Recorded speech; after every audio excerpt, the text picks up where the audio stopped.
Hi everyone, welcome back. I'm here to talk about something very serious today. And allow me to read something to you first, and then I'll just interject here and there. Recent developments have brought South Africa's land reform policies into the international spotlight. On February 3rd, 2025, President Donald Trump announced the suspension of all U.S. funding to South Africa, citing concerns over the country's new land expropriation law. He claimed that South Africa is confiscating land and treating certain classes of people very badly, and emphasized that the U.S. would not tolerate such actions. APnews.com. The legislation signed by President Cyril Ramaphosa permits the government to expropriate land in the public interest under specific conditions, potentially offering nil compensation in certain cases. The South African government defends this law as a constitutional measure aimed at addressing historical land disparities resulting from apartheid. Ramaphosa's office stated the recently adopted Expropriation Act is not a confiscation instrument, but a constitutionally mandated legal process that ensures public access to land in an equitable and just manner.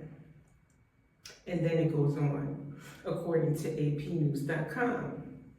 Elon Musk, a prominent figure in the Trump administration and a native of South Africa, has also criticized the South African government, accusing it of being anti-white. He previously alleged that the government was allowing a genocide, a claim that has been widely disputed and lacks substantial evidence. The U.S. administration's condemnation of South Africa's land reform efforts while neglecting the rights of indigenous peoples at home reveals a troubling inconsistency. It's imperative to question how the government can criticize another nation's attempts to rectify historical injustices when it fails to address its own legacy of indigenous dispossession and ongoing mistreatment. This hypocrisy must be challenged. We must demand that the U.S. uphold the same standards of justice and equity within its borders as it purports to champion abroad. The rights of indigenous peoples to reclaim their lands and live free from persecution must be recognized and respected. In conclusion, while the U.S. positions itself as a global advocate for human rights, its domestic policies tell a different story.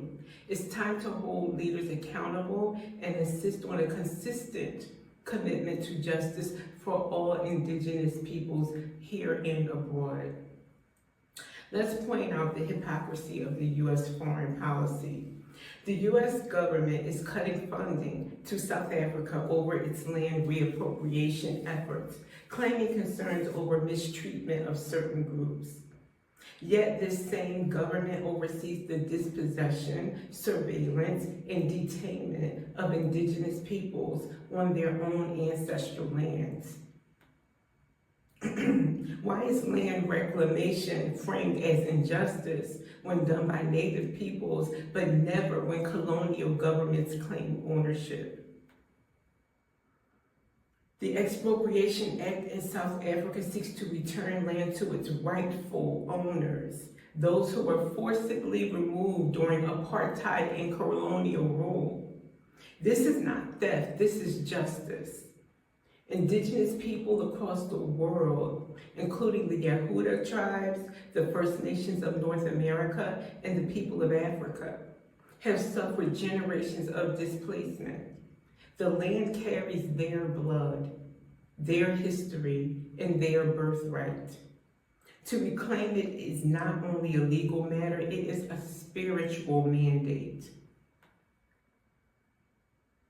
While condemning land reform abroad, the U.S. government actively detains and harasses Indigenous Americans under its own immigration policies.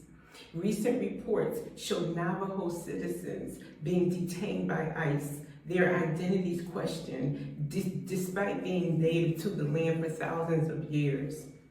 This is not just cruelty, it is a deliberate erasure of Indigenous sovereignty. The same government that claims to fight for justice overseas is criminalizing Indigenous existence at home. This is not just a political issue, it's a battle for sacred lands, for the restoration of divine balance, and it's very timely. The Yehuda Tribes, the First Nations, the displaced peoples of Africa and the Americas, it's time for them to rise. With reverence, I ask that their voices be heard, their traditions honored, and their rights restored. This is about the earth itself bearing witness. The ancestors demand justice. Colonizers do not own the land. They have merely occupied it. The land remembers its people. We must expose the hypocrisy. If Indigenous people reclaim land, they are called criminals. If a government returns land to its native owners, it is condemned. But if a colonizer seizes land, it is called civilization. We must use our voices to shift the narrative and be persistent. This time of suffering, silent suffering, is over. The divine plan is unfolding. Hallelujah. The dispossessed will rise, the wounded will be healed, the earth itself will bear witness to the restoration of her rightful guardians. Thankfully, all of this is not in the hands of Donald Trump, Elon Musk, or any other rich, powerful leader, man walking on earth. Fortunately, it's in the hands of our ancestors. It's in the hands of the divine. And all of this is happening according to plan. What looks like rights being lost, or people being downtrodden, or the weak getting weaker, the powerful getting more powerful, it looks like that on surface, but it's all part of the divine plan, because enough is enough. And spiritual law will reign. So I just wanted to let you know that, but it's going to take, part of the plan is for us to rise up, for us to say no more, for us to live with purpose and stop walking blindly and living unconsciously. We have to wake up. We have to demand better for our brothers and sisters, for all Indigenous bloodlines. We have to. It's love. And with that, I will see you next time.